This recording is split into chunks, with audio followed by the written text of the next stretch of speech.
Bienvenidos a otro video del canal, mi nombre es Alejandro D'Angelo y si todavía no te suscribiste, podés hacerlo en el icono que aparece en la región inferior derecha de tu pantalla. Hoy vamos a hablar sobre los edemas. Pero, ¿qué es el edema? Por definición, puede decirse que el edema es la acumulación excesiva de fluido y esta acumulación excesiva puede producirse en células, en tejidos como la piel o en cavidades serosas como el pericardio o la pleura. A su vez también pueden clasificarse en localizados o generalizados. Como pueden ver en la imagen, un edema localizado habitualmente queda circunscripto en una determinada zona, como en este caso a nivel de la región palpebral. Esta situación puede habitualmente estar provocada por agentes infecciosos. Sin embargo, tenemos otras situaciones en las cuales podemos encontrar que el edema no se encuentra localizado en una sola región y puede afectar la totalidad del organismo, como pueden ver en la imagen. A su vez también, para poder hablar de cómo se produce el edema, tenemos que entender un poco acerca de su fisiopatología.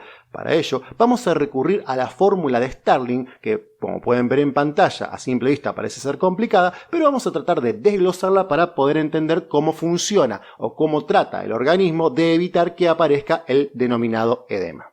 Para ello entran en juego diferentes elementos como por ejemplo la presión hidrostática a nivel arterial, que como pueden ver se encuentra elevada, y una presión oncótica. La presión oncótica es la capacidad que tienen las proteínas en la atracción de líquido, que se encuentra digamos un poco o bastante disminuida, generando un claro gradiente a favor de una salida del líquido hacia el espacio intersticial desde la luz arterial.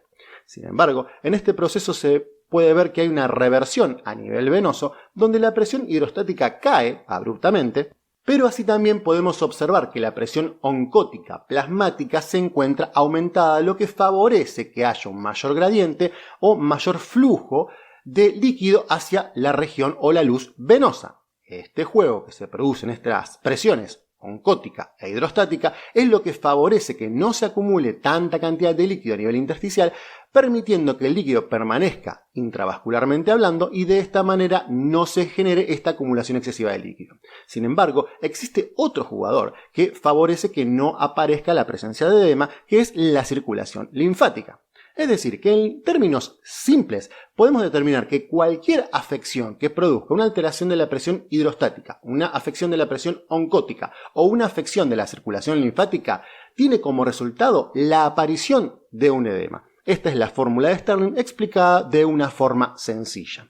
Esta formulación habitualmente en la práctica clínica no es de utilidad, es decir, nosotros no vamos a estar con una calculadora sacando cuál es el coeficiente de filtrado. Sin embargo, es de mucha utilidad entender cómo funciona para poder establecer cuáles son los posibles orígenes y llegar así a un diagnóstico determinado de cuál es la causa que tenga un edema en un paciente determinado. A su vez también hay otro factor que tenemos que tener en cuenta, que es el metabolismo del agua y sodio. Es decir que cuando tenemos la presencia de un edema generalizado vamos a entender que hay una situación de exceso hidrosalino, ¿sí? A su vez, esta situación puede favorecer la creación del tercer espacio, que no es más ni menos que la aparición de un espacio que no debería estar allí por la consecuente acumulación de fluidos, por ejemplo en el espacio intersticial, en la pleura o en el pericardio, ¿sí? A su vez también tenemos que tener en cuenta que el edema puede cursar con un estado de hiper o hipovolemia.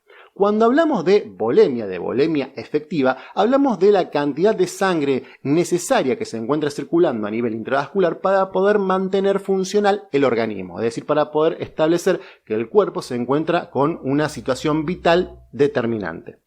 A su vez también tenemos dos situaciones entonces.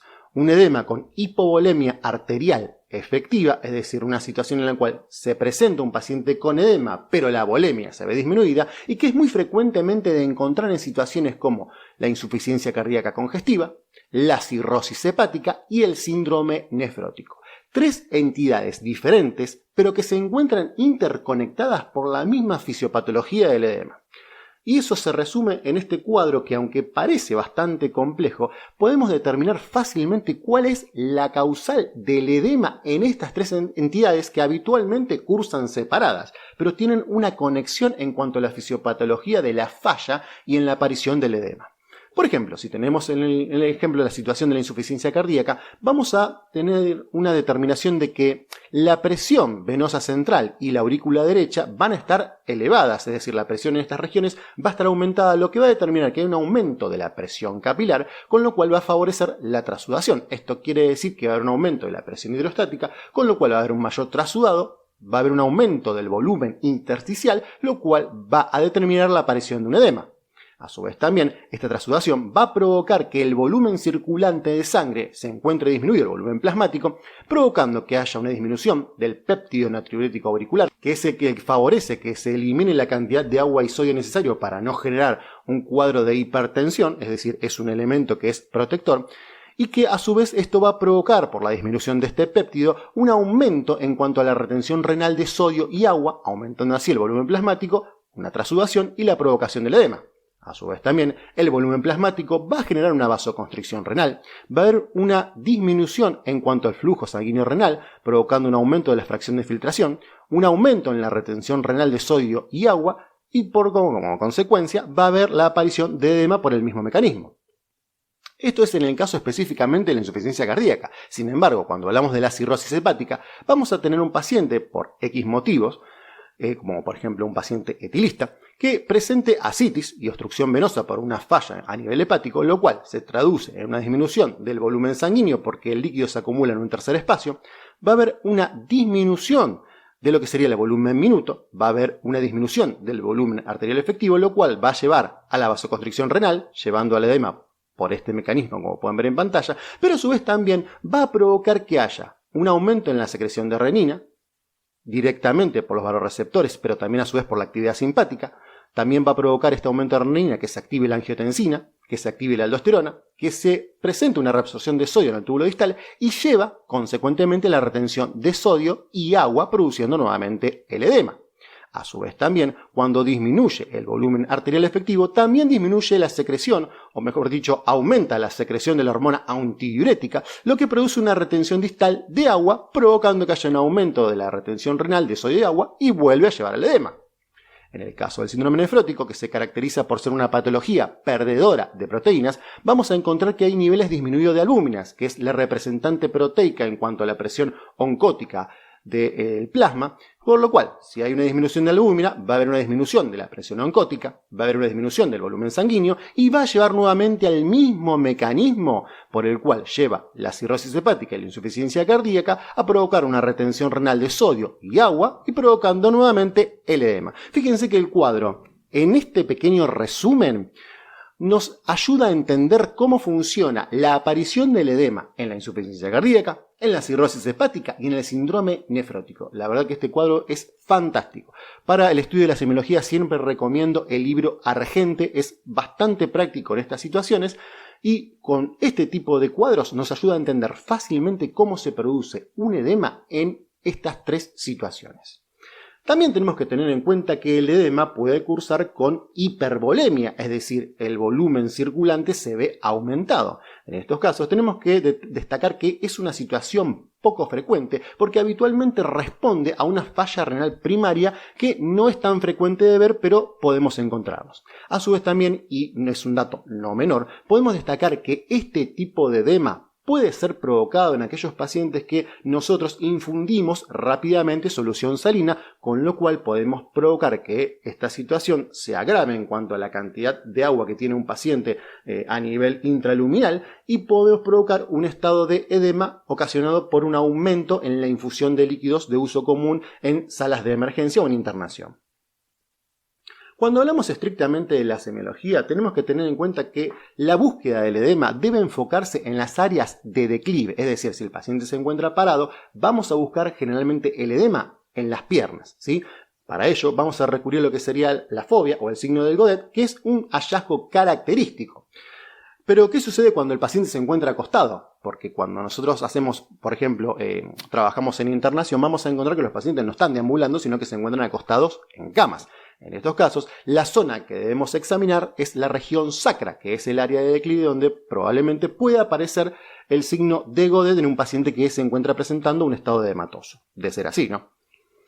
También tenemos que prestar atención a otros hallazgos. ¿Por qué? Porque habitualmente el edema es consecuencia de, es ocasionado por algún tipo de patología, es por ello que debemos enfocar la búsqueda diagnóstica en diferentes cuadros que pudieran llegar a provocarlo, como los mencionados anteriormente.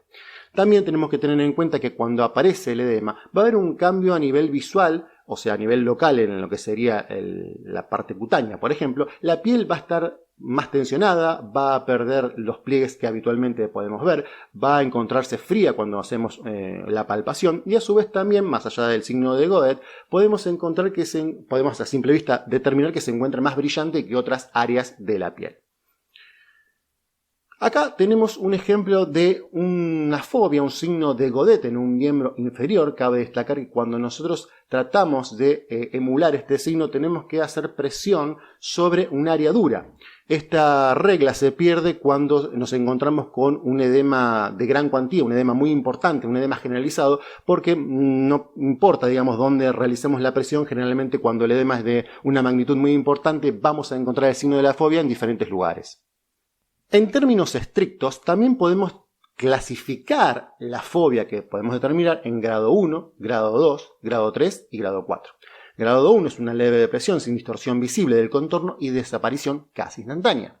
En el grado 2 tenemos una depresión de hasta 4 milímetros y una desaparición de esa depresión en 15 segundos. En grado 3 la depresión es hasta 6 milímetros y la recuperación de la forma es aproximadamente en 1 minuto. En el grado 4 la depresión profunda hasta de 1 centímetro con persistencia de 2 a 5 minutos. Claramente esta es una clasificación muy útil para poder establecer los grados del edema, pero en la práctica médica, cuando nosotros determinamos la aparición del edema, rápidamente nos debemos enfocar en cuál es la causa de ese edema. Sin embargo, debo destacar que es una clasificación muy útil, pero que en la práctica médica generalmente hacemos a simple vista la determinación de la gravedad o no del signo de Godet y por ende la gravedad o no del edema. Tenemos que tener en claro algunos conceptos.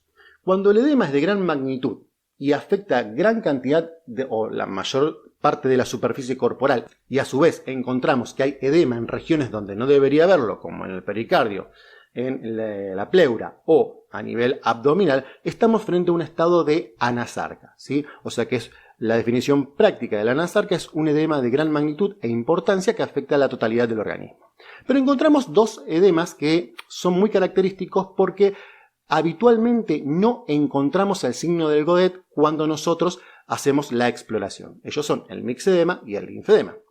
El mixedema es una patología más específicamente o perteneciente al hipotiroidismo. Generalmente aparece en este cuadro y se debe a la presencia de polimucosacáridos que se depositan en diferentes espacios intersticiales, con lo cual se produce la edematización, pero cuando nosotros realizamos la maniobra de Godet no vamos a encontrar el signo de la fobia por el hecho de que no estamos frente a la presencia de líquido per se, sino que estamos frente a la presencia de elementos proteínicos, polisacáridos, que son duros, elásticos y que facilitan que la piel retorne a su estado previo a la presión que nosotros podamos ejercer. Lo mismo sucede con el linfedema, por la gran presencia de proteínas. Este tipo de edema, ambos son duros, son elásticos y es por eso que no permiten que nosotros podamos explorarlo a través del Godet. De esta forma no podemos clasificarlos mediante esa maniobra. Otro tipo de edema es el lipedema, que se debe principalmente a una patología del tejido adiposo, una lipodistrofia, que produce que haya un aumento en cuanto al tejido adiposo, con lo cual este aumento en el grosor de este tipo de tejidos produce la aparición de un lipedema per se. Cuando nosotros hablamos de la realización del estudio diagnóstico, tenemos que tener en cuenta que los edemas pueden ser simétricos, frente a cuadros como por ejemplo una patología cardíaca o renal o hepática que va a afectar simétricamente diferentes áreas del cuerpo, o asimétricos, como ser por ejemplo en el caso de una trombosis venosa profunda, un linfedema, una obstrucción local determinada en un brazo o una pierna, un edema producido por un trauma o un edema inflamatorio por X motivos, ¿sí? Esto es el principal o el primer paso que tenemos que dar para establecer la semiología diagnóstica, determinar si el edema es simétrico, que podría estar ocasionado por una patología que afecta al organismo en general, o es asimétrico, que habitualmente está ocasionado por una patología que se encuentra afectando un área determinada. Es sinónimo básicamente de lo que serían los edemas localizados y generalizados. Pero este primer paso, tan sencillo como lo vemos, es lo que nos ayuda a determinar un posible diagnóstico. Cada una de las patologías tiene, digamos, signos y síntomas asociados que nos ayudan a determinar más específicamente el porqué de ese edema, pero cuando hablamos de un edema per se, este es el primer paso que tenemos que llevar a cabo para poder establecer la posible causa del mismo. Espero que les haya gustado el video. Nuevamente les pido si se pueden suscribir, darle un me gusta al video y compartirlo. Cualquier duda o pregunta que tengan pueden dejarlas en los comentarios y serán respondidas a la brevedad. Trato de subir video lo más rápido posible y de manera frecuente para que podamos aprender cada día más acerca de esta apasionante carrera que es la medicina. Quedo a su disposición. Muchísimas gracias.